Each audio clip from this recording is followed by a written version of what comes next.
A very warm welcome to the top three qualifiers for the FIA Formula One Dutch Grand Prix. In third place, Max Verstappen. In second place, Lando Norris. And taking the fifth pole position of his Formula One career and his first here at Zandvoort, our pole sitter, Oscar Piastri. Oscar, very well done to you. That was a stunningly quick pole lap. Just how did it feel in the cockpit, first of all? It felt pretty good. Not perfect, but I think with the wind being so strong, there's some places that are never going to feel perfect. So no, it felt good and like a good improvement from pretty much every other lap I did this weekend. So it was nice to be able to pull it out then. But it took a lot of hard work, some patience in trying to find a time, and eventually I got there.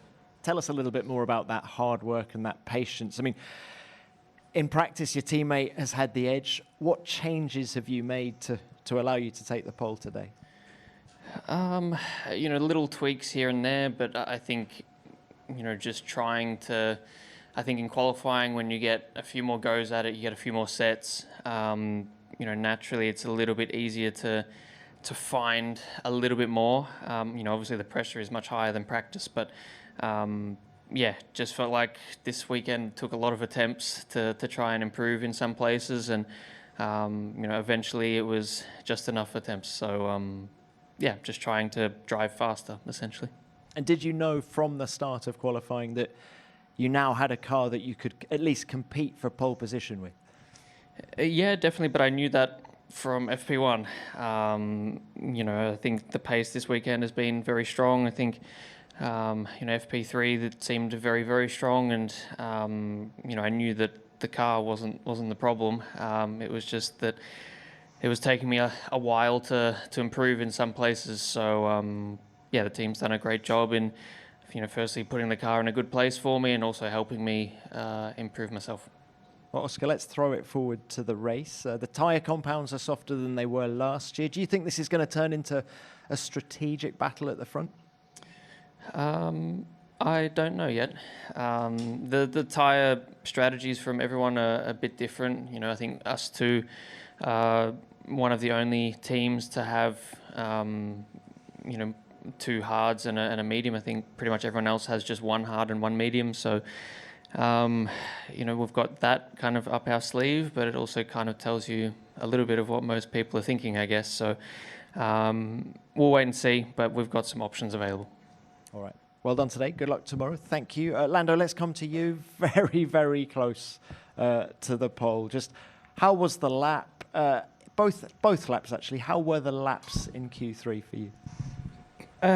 Both felt pretty good. It feels quick around here, first of all. So, I've been feeling pretty good the whole weekend, always in a good flow around here, which is important. Both my laps were good, I don't think many people, we didn't improve on our second runs. So I don't know if the track got a little bit trickier or slower in the second run, but both were pretty close. I think both, and again, within half a tenth of pole position. So tricky also with the wind.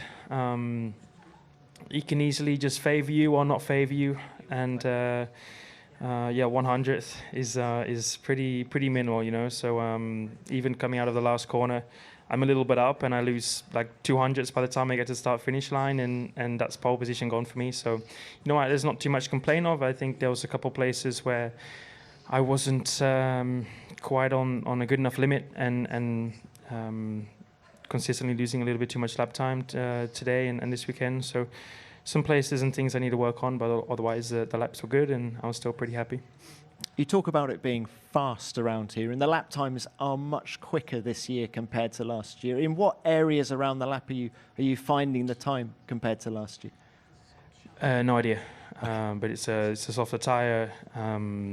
I don't know if the wind changes that. The wind always changes some things. So we also have a much quicker car. So I guess just everywhere. Let's throw it forward then. You've dominated the practice sessions so far this weekend. Just how much confidence do you have going into this race tomorrow? I would have loved to be on pole. I think that's the thing that would have made me the happiest. But Yeah, it's been close. It's been close the whole weekend. Like you just look at the results, and I've been ahead, but yeah, I easily could have been behind by just losing half a tenth or a tenth here and there. You know, so it's not like I've dominated it. I've just been ever so slightly ahead, and it's just switched ever so slightly opposite way around for quali. But I still am confident for the race pace. We know that's one of our strengths as a team. But I also know my main competitor is the guy ahead of me. So yeah, we'll see tonight. Of course, we always put the plan together, but with the other side and with Oscar and everything, so it's always a little bit trickier to beat that one guy. But at the same time, it's a long race. We'll see what we can do. You did it last year. You overtook Max Verstappen to take the win. If you need to, do you think it's going to be possible to overtake tomorrow, to overtake your teammate? I mean, you know, yeah, no offense to Matt, like, yeah, Max was in a much slower car last year, so that helped a lot. Oscar's in a much quicker car this year, and the hardest guy to normally overtake is your teammate, especially when in a quali like today we're split by 100th. So yeah, I mean, it's going to take some magic. It's going to take some I don't know, good strategy or incredible tire saving or something. But it's normally pretty difficult to overtake in the first place. It's even harder to do that behind your teammates. So I'll see what I can dream of tonight. All right. Well done to you. Thank you. Good luck tomorrow. And Max, let's come to you now. Another great qualifying lap from you today. Just tell us how it all came together for you. Yeah, I mean, so far this weekend we've been struggling for grip and general balance. And luckily in qualifying it was the best that I've felt all weekend, and that's of course what you like. It all just felt a bit more normal, a bit more together. Still not, of course, on the level of McLaren, but at least you know, to be P3, I guess is very good for us. So we did the right things in terms of setup direction. So I'm very happy with that. And yeah, it just made it also a bit more fun to push to the limit around here, which it's an incredible layout. What did you change overnight? Because you said after practice yesterday that it had been very difficult for you. Changed a lot. I mean, even this morning it was still not good. So then we changed other bits again, and that made it feel a bit better. But it's still quite tricky with the wind. It's been very windy today, and yeah, some corners. I mean, you're a bit guided by what the wind is doing. So you know, the car's pushing or sliding, and I guess we're not the strongest at the moment, but still, it was not bad. And because of the issues yesterday, is the long run pace of the car a bit of an unknown? It's a bit unknown, but I do think that what we have on the car should be more stable. But this season in general, our race pace has not been the best in terms of if you compare it to a qualifying lap. But yeah, I just hope that at least we can keep the guys behind us, literally behind us in the race. What happens in front of me, I have no control over. I'll just try to do the best I can from my side. All right. Good luck. Thank you. Let's now open this to the floor, please. Names and publication. Who's first? Shanna Lidgert, F1Maximaal.nl. I have a question for Max. In the media pen, Gabby said some really nice words about you, that he was hoping for you to get pole. But I think P3 is second best for you. Did you speak with him about Zandvoort? Did you give any advice for him, or likewise, anyway, the other way around? Yeah, I mean, I've said it before. We do some driving on the simulator. I think I even shared him the track model that I use for Zandvoort. So I'm sure that he did quite a lot of laps. And yeah, we naturally always speak about things and tricks and what to do in F1, because I don't think he had driven here before in F1. So yeah, he's a great guy, and we get along very well. And I think again today he had a very good qualifying himself. So I guess what he's doing is working well. Thanks for that. Next one.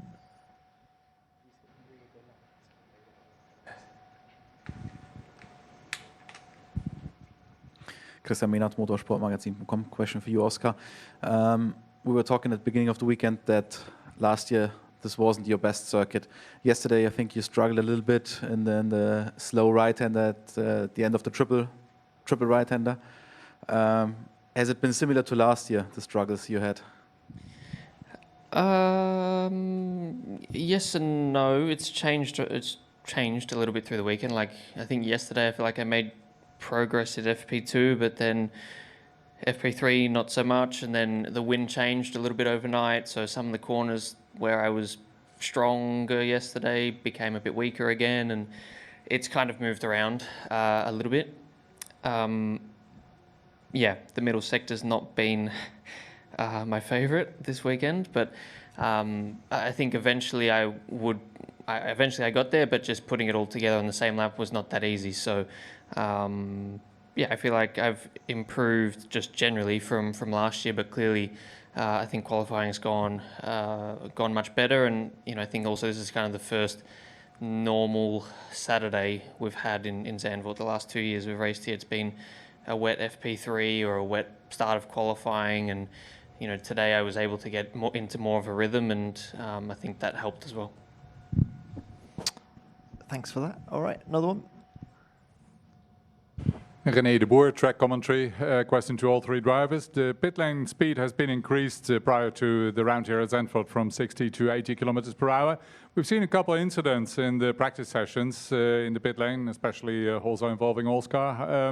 Can I have your opinion on that? How much of a safety risk can that be, or does it actually enhance the possibility to apply multi-stop strategies?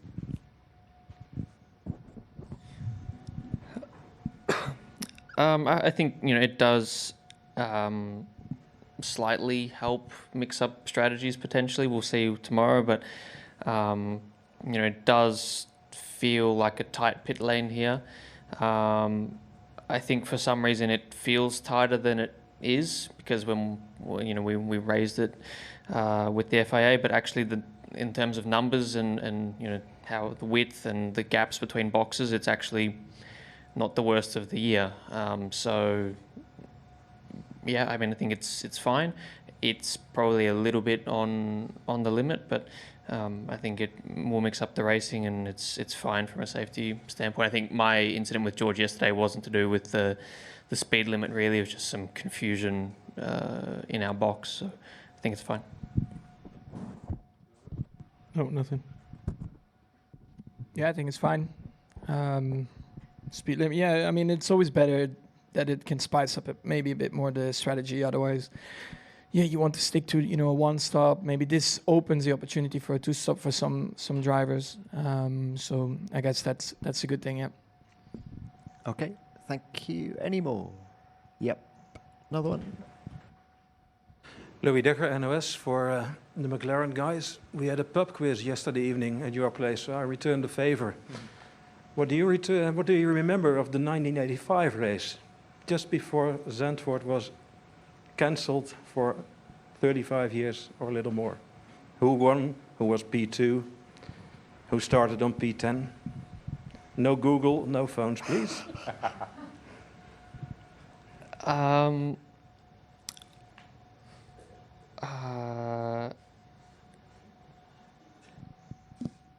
Just answer, I don't care, and it's not.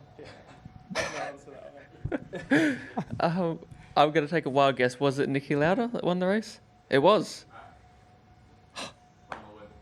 Okay. Who was on pole? Who was on pole? I don't think it was Niki on pole. No. You know. I know him. Who's that? No. Okay. That makes it easy. Nelson Piquet. There, fair. And you wanted second and third? No, I'm going to stop there. Come on, Lando, chip in. Okay. That's good. Are you our phone a friend, Max? Do you know who P2 and P3 were in 1985? I couldn't care less. It's not my problem. All right, any more, please? Cool. No, we'll leave it there. Very well done. Yeah, we have watched the post-qualifying press conference with Oscar Piastri, Lando Norris, and Max Verstappen. A little bit, I'm surprised, and I believe that also our viewers are a little bit surprised with Max Verstappen's performance, because no one was expecting this kind of performance from the Max Verstappen. And also yesterday I was saying that it will be maybe best possible position for Max Verstappen today, like a fourth, fifth position, but that surprise happened actually, and Max Verstappen just took that third position. He said, like on a press conference, also today in the session morning they had problems, but somehow they just found the, let's say, for this car perfect setup, and just because of that he gained the third position. Also, he was complaining about hard wind at today at the qualifying. Actually, there was a lot of hard wind. The car was unpredictable, but with all of these, let's say, problems, just Max Verstappen made that third position today. As I said, it was a very big surprise to me, and I believe that it was a surprise also for our viewers. And if it came for the Lando Norris, as you know, as always, I'm going to keep short my comments at the end of the video because of the YouTube rules. And if it came to the Lando Norris, like he was saying that his every single lap was good, but not good enough to overtake Oscar Piastri. If you remember, last year he was at the second position, but overtook Max Verstappen and won the Dutch Grand Prix. And of course, he just broke before Oscar Piastri. Actually, he broke the lap time record today, man. Immediately after that, let's say at the Q3, Oscar Piastri just became much more faster than Lando Norris. He was a little bit complaining about Max Verstappen about the win and the other stuff, but he accepted that let's say Oscar was the faster, not much more faster, but faster. And he just told to us, to our viewers and to the journalists, that Oscar find that perfect line to be this kind of fast on this track. And it became to the Oscar Piastri. He was saying like all week he was waiting for this. He patiently was waiting for this to find that line, and of course actually it happened at the third part of the qualifying. He found that line and broke one more time the lap record, eliminated the Max Verstappen's and of course the Lando Norris's record. Also, he said that from FP1 he knew that the car will be very fast today. He knew that the car will be at the pole or the second position, but let's say, as he said, at the Q3 he just found that line and became pole sitter here. I'm not going to comment much more anything about the questions of the press conference, but just I want to say that definitely we will watch an interesting race tomorrow. And before I finish this video, I want to announce that with me and with my friends we have created our new Formula 1 sim racing channel. From the beginning of the next season we are going to do Formula 1 sim racing there. We will have interesting videos, different kind of videos, different kind of concepts on that channel. I want to say that your support will make us really happy. If you gave your support to us also on that channel, as I said, we will be really happy. We are going to put that channel's link on the comment section, on the description section, and of course on the card section. And of course, just don't forget to like this video.